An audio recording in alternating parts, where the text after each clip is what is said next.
یہ حسبہم، بس وہی ان کے لیے کفایت کرے گی، ولعنہم اللہ، اور اللہ تعالیٰ نے ان پر لعنت فرما دی ہے، ولہم عذاب مقیم، اور ان کے لیے عذاب ہے قائم رہنے والا، مسلسل دائم اور قائم عذاب، کالذین من قبلہم، اسی طرح کے وہ لوگ، یہ بھی ان لوگوں کی مانند ہے جو ان سے پہلے تھے، کانوا اشد منکم قوۃ، وہ تم سے کہیں بڑھ کر تھے طاقت میں، واکثر اموالا، اور بہت زیادہ تھے مال میں، واولادن، اور اولاد میں، یعنی یہ قومیں جو گزری ہیں کافروں کی، قوم سمود اور قوم عاد، وہ تم سے کہیں بڑھ کر تھی، قوت میں بھی اور اپنی تعداد میں بھی، مال میں، اولاد میں، فاستمتعوا بخلاقہم، انہوں نے بھی اپنے اپنے وقت میں اپنے نصیب کا فائدہ اٹھا لیا، اپنا حصہ وصول کر لیا، فاستمتعتم بخلاقکم، اب تم بھی اپنا حصہ مکمل کر چکے ہو، اب تمہارا انجام بہت قریب آ چکا ہے، كما استمتع الذين من قبلكم بخلاقهم، جیسے کہ ان لوگوں نے اپنا حصہ وصول کر لیا تھا اور اس سے فائدہ اٹھا لیا تھا جو تم سے پہلے تھے، وخذتم كالذي خاضوا، اور تم نے بھی اسی طرح کی روش اختیار کی جو انہوں نے اختیار کی تھی، اولئک حبطت اعمالهم في الدنيا والآخرة، یہ وہ لوگ ہیں جو جن کے تمام اعمال دنیا اور آخرت سب میں حبط ہو گئے، واولئک هم الخاسرون، اور یقیناً یہی ہے خسارے میں رہنے والے۔ الم یاتہم نبأ الذین من قبلہم، کیا ان کے پاس خبریں آ نہیں چکی ہیں ان کی جو ان سے پہلے تھے، قوم نوح وعاد وثمود وقوم ابراہیم واصحاب مدین والمؤتفکات، نوح کی قوم اور عاد اور ثمود اور قوم ابراہیم، یہ واحد مقام ہے قرآن مجید میں جس میں قوم ابراہیم کا بھی تذکرہ اس انداز میں ہے کہ شاید ان پر بھی عذاب آیا ہو، لیکن صراحتاً اس کا ذکر پورے قرآن میں کہیں۔ واصحاب مدین، اور مدین کے لوگ، والمؤتفکات، اور ان بستیوں کی جو الٹ دی گئی تھی، سدوم اور عمورہ، اتتہم رسلہم بالبینات، آئے ان کے پاس ان کے رسول واضح احکام لے کر، واضح نشانیاں لے کر، فما کان اللہ لیظلمہم، تو اللہ تعالیٰ ان پر ظلم کرنے والا نہیں تھا، لیکن کانوا انفسہم یظلمون، بلکہ وہ اپنے اوپر خود ہی ظلم ڈھاتے رہے۔ والمؤمنون والمؤمنات بعضهم اولیاء بعض، وہ منافق مرد اور منافق عورتوں کی بات تھی، اب فرمایا اور ایمان والے مرد اور ایمان والی عورتیں،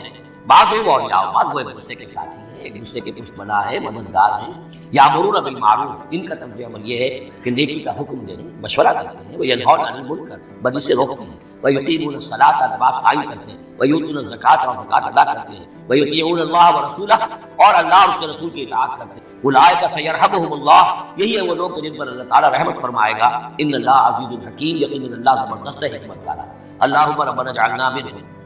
وعد اللہ المؤمنین والمؤمنات جنات تجری من تحتها الانہار خالدین فیہا، اللہ نے وعدہ کیا ہے مومن مردوں اور مومن عورتوں سے ان باغات کا جن کے دامن میں یا جن کے نیچے ندیاں بہتی ہوں گی، اور اس میں وہ ہمیشہ رہیں گے، ومساکن طیبۃ فی جنات عدن، اور بڑے ستھرے اور بہت عمدہ مکان رہائش کے لیے ان کو دے گا، رہنے کے باغات میں، ریزیڈینشل گارڈنز، ورضوان من اللہ اکبر، یہ ساری چیزیں تو ہے ہی،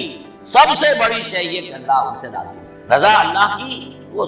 سب سے بڑی ہے، ذالک هو الفوز العظیم، وہ تو ہے بہت ہی بڑی کامیابی۔ یا ایھا النبی جاہد الکفار والمنافقین واغلظ علیہم، اے نبی صلی اللہ علیہ وسلم آپ جہاد کیجئے کفار سے بھی اور منافقین سے بھی، اور ان پر سختی۔ یہ جگہ آیت 2 مرتبہ آئی ہے قرآن مجید میں، یہ جو کہ سورہ تحریم میں بھی آئے گی جو کہ سمجھیے 28ویں پارے کے آخری، یہاں پہ آئی ہے، لیکن یہاں تک سے جہاد کو نوٹ کر لیجیے، یہاں جہاد میں معنی قتال نہیں آ سکتا، منافقین کے ساتھ آپ نے کبھی جہاد، جن کو جہد، کوشش، ان کی ریشہ دوانیوں کو ختم کرنا، ان کی سازشوں کا زور توڑنا، یہ جہاد تھا، یہ جہاد، قتال کی کوئی نوبت منافقین کے ساتھ کبھی کوئی قتال نہیں، یہاں جہاد خالص اس جہاد کے معنی میں جو قتال سے کم تر ہے، دون القتال۔ یا ایھا النبی جاہد الکفار والمنافقین، اے نبی آپ مجاہدہ کیجیے، جدوجہد کیجیے۔ اسی لیے جب غزوہ تبوک سے آپ واپس آ رہے تھے تو ایک حدیث ہے کہ آپ نے فرمایا رجعنا من الجہاد الاصغر الى الجہاد الاکبر، ہم چھوٹے جہاد سے بڑے جہاد کی طرف لوٹ آئے ہیں۔ اب اس کی تعبیریں مختلف کی گئی ہیں کہ اتنا بڑا جہاد سلطنت روما کے خلاف گئے تھے، اسے آپ جہاد اصغر کہہ رہے ہیں، وہاں سے لوٹ کر ہم آ گئے اب جہاد اکبر سامنے، تو اس کی عام طور پر جو توجیہ لوگوں نے کی ہے وہ تو یہ ہے کہ یہ جہاد جو نفس کے خلاف ہے وہ سب سے اکبر ہے، سب سے بڑا ہے، اور یہ بات صحیح ہے۔ آپ سے پوچھا گیا ای الجہاد افضل یا رسول اللہ، آپ نے فرمایا تجاہد نفس کا فی طاعت اللہ، کہ اللہ کے رسول یہ بتائیے کہ سب سے افضل جہاد کس کا ہے، آپ نے فرمایا کہ تم جہاد کرو اپنے نفس کے خلاف اور اسے اللہ کے نبی بناؤ، تو اسی پر گویا کہ اس کو محمول کیا ہے۔ لیکن میرے نزدیک حقیقت یہ ہے کہ اب یہ جو بار آستین تھے، کہ جو مدینے کے اندر منافقین تھے، اب ان کے خلاف جہاد کرو، اور اس میں چونکہ اندیشے تھے کہ ان کے تعلقات تھے اوس اور خزرج کے لوگوں کے ساتھ، عام لوگوں کے ساتھ دوستیاں تھیں، تو اس میں فتنے اٹھ گئے۔ واپس آ کر آپ نے مسجد ضرار کو پھر گرایا، یہ بہت بڑا قدم تھا۔ عام مسلمان جو ہے تو مشتعل بھی ہو سکتے تھے کہ مسجد کو گرا رہے ہیں، لیکن یہ کہ یہ اقدامات آپ نے کیے ہیں صلی اللہ علیہ وسلم اس آیت کے اترنے کے بعد اور تبوک سے واپسی کے بعد۔ یا ایھا النبی جاہد الکفار والمنافقین واغلظ علیہم، اے نبی جہاد کیجیے کافروں سے بھی اور منافقین سے بھی اور ان پر سختی کیجیے. ومأواہم جہنم، ان کا ٹھکانہ جہنم ہے، وبئس المصیر، اور وہ بہت برا ٹھکانہ ہے. یحلفون باللہ ما قالوا، وہ اللہ کی قسم کھا کر کہتے ہیں کہ ہم نے یہ بات نہیں کہی. کوئی بات وہ بھی آئی، کوئی غلط بات کہی، کوئی استہزاء کیا، کوئی تمسخر اڑایا. وَلَقَدْ قَالُوا كَلِمَةَ الْكُفْرِ، حالانکہ انہوں نے کہا ہے کفر کا کلمہ. یہ ایک بات انہوں نے کہی تھی، اس کا ذکر آ جائے گا تفصیل سے سورہ منافقون میں 28ویں پارے میں، واقعہ وہاں تفصیل سے آیا ہے. تو لیکن یہ کہ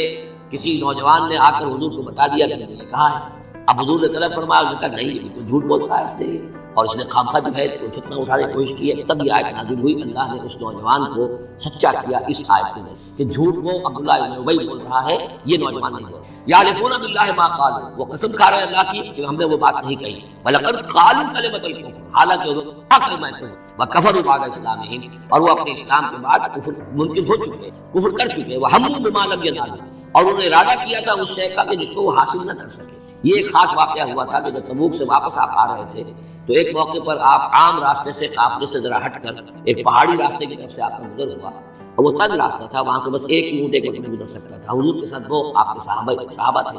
وہاں ان لوگوں نے کوشش کی، منافقین نے، کچھ لوگ تھے کہ جنہوں نے اپنے ڈھانٹے باندھ دیے کہ پہچان میں نہ آئے، اور رات کی تاریکی میں انہوں نے ہاتھ چلایا، چاہتے تھے کہ حضور کو شہید. بہرحال وہاں پر جو ہے کسی طریقے سے جو دو آپ کے جانشار ساتھی تھے انہوں نے انہیں کھدیڑا، مار کر بھگایا. پھر حضور نے ان کو بتا بھی دیا تھا، جن میں حضرت حذیفہ ابن الیمان بھی تھے رضی اللہ تعالی عنہ، اور حضرت عمار بن یاسر. ان دونوں کو بتا دیا تھا کہ فلاں فلاں نام ہے، یہ فلاں فلاں منافق ہے، لیکن یہ میرا راز رہے گا تمہارے پاس، تم نے یہ نام کسی کو بتانے نہیں. یہ اسی لیے حضرت حذیفہ کا نام پڑ گیا تھا صاحب سر النبی.